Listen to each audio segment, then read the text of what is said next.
मुसलमान का ये काम बनता है, हर भाई का ये काम बनता है, हर बेटे का ये काम बनता है कि वो अपने साथ वालों से गले मिले, वो ईद के मौके पर, खुशी के मौके पर मुआनका करे।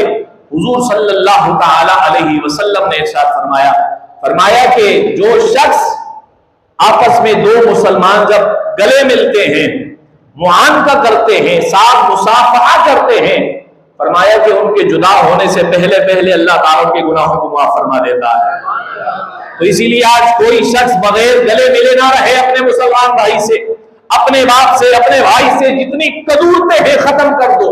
और फरमाया कि जब मुसलमान आपस में गले लगते हैं, मुआनका करते हैं, उनके दिलों के अंदर जितनी भी कदूरतें होती हैं अल्लाह ताला सबको खत्म कर देता है। तो इसलिए आज ईद का दिन है, आपस में जितने भी इख्तिलाफात थे उन्हें खत्म कीजिए, जितनी भी लड़ाइयां थी उन्हें खत्म कीजिए और आपस में गले मिलिए।